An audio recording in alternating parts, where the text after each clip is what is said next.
Once we have our pieces cut out for the quilt block, we're going to need to start organizing them. For the center block, we're going to need our dark and one background square. For the second ring around, we are going to need to team up or pair one background with that fabric that we've chosen. And then for the 4 outer corners, we will need to have 2 of the background squares with 2 of the fabric for the 4 corners. Now on all of these background squares that are pairing up with the other fabric, we are going to need to draw a line from on the wrong side of the fabric. So just make sure you're on the wrong side of the fabric from corner to corner. And this we will follow for our half square triangle when we sew. So there's 2 and they go with those 2. And then make sure it's on the wrong side again. And this is the medium, and then we have 1 more for our dark. And I should have pressed that a little better. All right, so what we're going to do is take this to the sewing machine, and we are going to stitch on both sides of this drawn line a 1/4 inch seam. All right, so we'll want to make sure that our sides are lined up before stitching, and we'll just line up and stitch a 1/4 inch from that drawn line.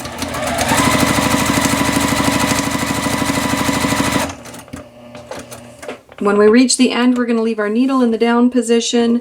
Just take a couple stitches after you pivot and then repeat that for the other side. Then you want to repeat that process for all your squares. After you have stitched your seams on both sides of the drawn line a 1/4 inch, now you will be cutting them in half diagonally, and you will cut right on that drawn line. So that will give us 2 half square triangles for each square that we've sewn. So we just set them aside really quick. We've got 1 more, and then what we will do next is open them up and give them a good press. So now that we have them separated, we're going to press them to the dark fabric. So I'm just going to lay them on top of each other and give them a good press. Open them up. If you do open seams, that's fine too. I just tend to do them really quick and press to the darker fabric. All right, now our next step is to square these up. So I like using my block ruler for squaring up half square triangles. And there is a separate video on this process if you are interested in it. So we're going to be squaring up these blocks to 3 inches. And the block ruler makes it super simple because you just lock that seam in and then use the edges to trim. We're going to repeat this process for each of the blocks. Now that we have all of our half square triangles trimmed and ready to go, we are going to work on our flying geese. So with the larger square of the background, you're going to cut it in half diagonally twice, which will then give you these 4 pieces that we will use for our flying geese units. So we had a square and then we've cut it twice on the diagonal, leaving us these triangle units. So for the points of the flying geese, we are going to use our leftover blocks and we are going to cut them in half diagonally once. And each square will give you will be the points for the 1 flying geese. All right, for these flying geese units, you are going to need 1 of your background triangles and 2 of your outer triangles. And we're going to sew them kind of in this order or layout. So we're going to want to make sure that when we lay them together, our point at the end is matching, but the point at the top overlaps about 1/4 inch. These triangles are a little bit larger, so they're going to hang off a bit more, but it's close enough to the 1/4 inch.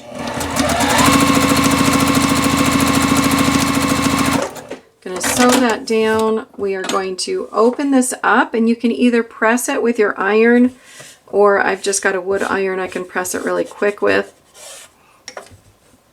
And I can move on to the next piece. Again, when we lay this down, we want to line up this bottom point, and then this top point will have extra that will hang off.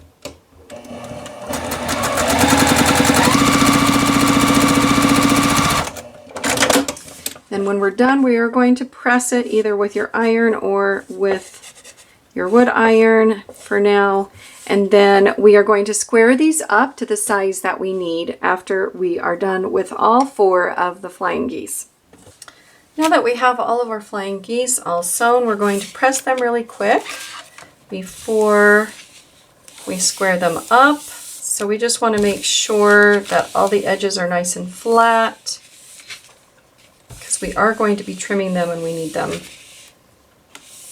correctly laying down. So I push the seams to the outside, which is the dark area.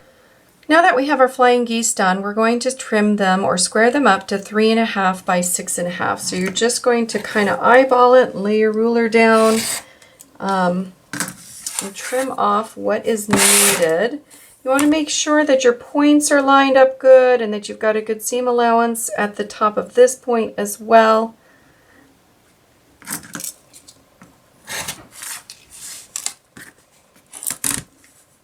If you need to move your ruler around a couple different directions, that's great too, until you have the correct size.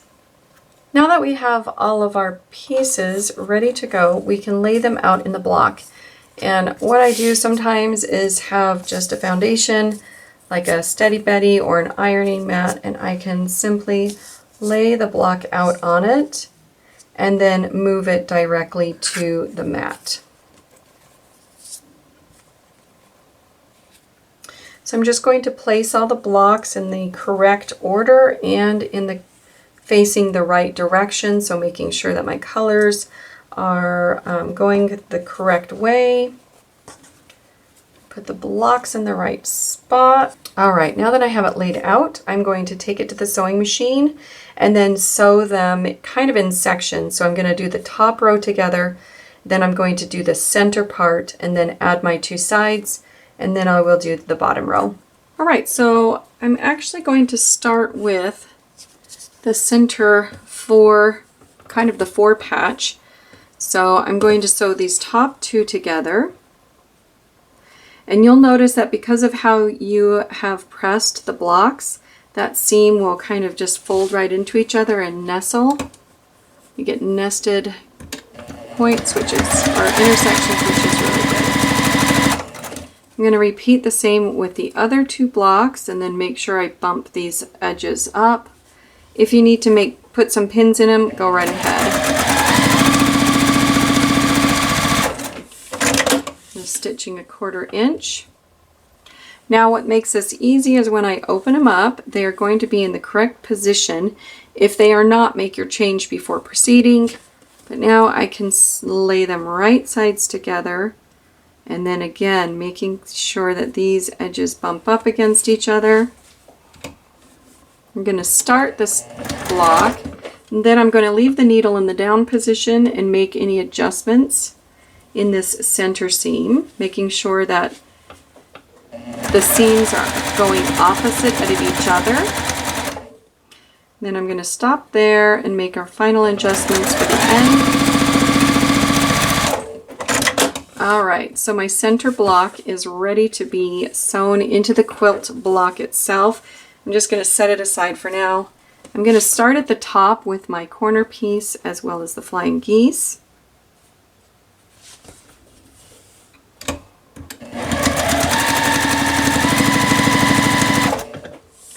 Now I'm going to leave that in the machine, and I'm going to grab my second flying geese on the left side with my newly center block that I just finished. Gonna do right sides together, line up the edges. If you need to pin to keep them secure, go right ahead.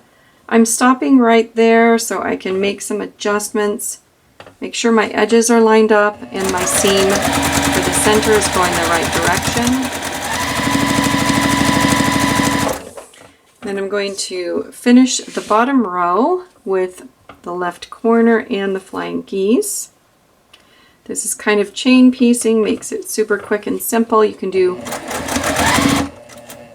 one block at a time, but they move along pretty quickly. All right, so I'm going to snip off this first one. And I'm going to attach this outer right corner.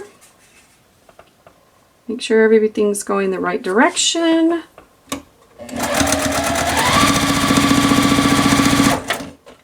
Gonna snip off the center section. Kind of lay it out before I put the next flying geese unit on the right side. I'm gonna stop right there. I'm gonna check to see where my seam is going, and it's going to the up. I'm going to lay it flat and kind of press it, so make sure that seam stays in that direction. Then I'm going to put my finger on it, kind of hold it down a little bit to make sure it stays. If you need to use a pin to secure it, then go right ahead. I'm going to remove my last one and then lay it out and add my last corner block. Make an adjustment, make sure those edges are good. So now I'm going to snip off the first two sections.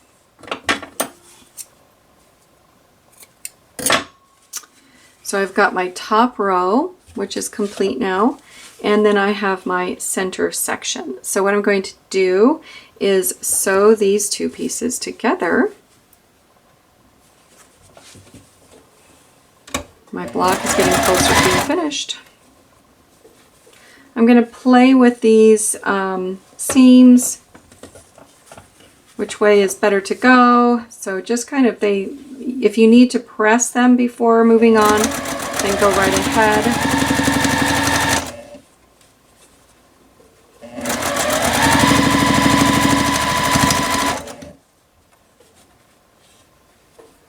Just stopping and making any adjustments that I need along the way. Okay, now I need this piece as well as the previous piece, so I'm going to cut that out and then snip the thread in between because they're connected. So now I have the top and the middle section done, and now I can add my bottom. If you want to press any of this, you can before the next step, or you can just go ahead and sew it. If you need to use any pins, use pins. I don't tend to use them very much, but that's my personal preference. Okay, so I'm at the center here. Make sure my edges are lined up. I'm looking over here to see what my seam is doing, and it's going to the up position. So I want to make sure this opposite seam is also going up. So when I press it, it's nice and flat and doesn't get a little kink in here. I'm going to do the same thing with this. Since that is on the top, it's easy to look at my seams, and that will tell me how to push the other seams to make them lay flat together. Then again, I'm going to make sure that I've got these nested at the bottom so the half squares, triangles kind of bump up against each other. All right, so the block is done.